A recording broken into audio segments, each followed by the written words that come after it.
ఆయన ప్రేమ ఎంత గొప్పతో తెలుసా? మొదటి ఆకర్షణలోనే మనకు ఆజ్ఞాపిస్తున్నాడా, ఇలా చేయండి ఇలా చేయండి అంటే వీళ్ళు ఇలా మాట్లాడుతాడని మన పక్క వచ్చాడా?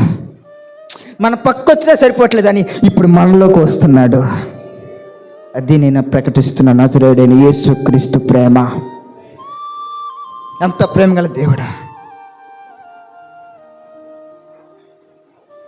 పాపులమైన మన దగ్గరికి, ఆయన దగ్గరికి కూడా వెళ్ళకూడదు, యోగ్యత లేదు, అర్హత లేదు. కానీ ఆయన ఇప్పుడు పక్కకు రావటం కాదు, మనలోకి వచ్చాడా. పక్క ఉంటే సరిపట్ల ఏడో కొద్దిగా కనిపిస్తుంది. కానీ ఆయన అంటున్నాడు, ఇదిగో నేను మీలో ఉండటానికి వచ్చిన దేవుడు లేఖనాలు తెలియచేస్తానే. మనలోకి వచ్చాడు ఆయన. ఎట్లా ఒట్టిగా వెళ్ళి ఎలా వెళ్ళిపోతాం? ఒట్టిగా ఎలా వెళ్ళిపోతాం? నేను మీలోకి వస్తున్నానని దేవుడు వాగ్దానం చేశాడు. ఖచ్చితంగా వచ్చే తీరుతాడు, దాంట్లో నో డౌట్ లేదు. అమ్మ వస్తాడా రాడా?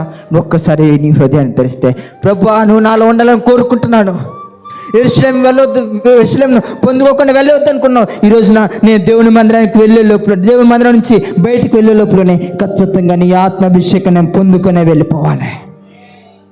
ఒట్టిగా వెళ్ళిపోకూడదు. ప్రభువా నా జీవితం ఎక్కడికే ఆగిపోకూడదు, నా జీవితం ఎక్కడికే పరిమితి కాకూడదు, నా జీవితం ఎంతవరకే కొనసాగకూడదు. ఖచ్చితంగా నీ ఆత్మాభిషేకం పొందుకొని వెళ్ళిపోవాలి. దేవా నా అభిషేకం పొందుకోకుండా వెళ్ళిపోకూడదు. నమ్ముదామా, విశ్వసిద్దామా?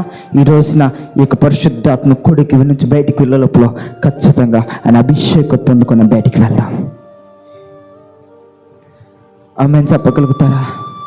హల్లెలూయా, హల్లెలూయా, హల్లెలూయా.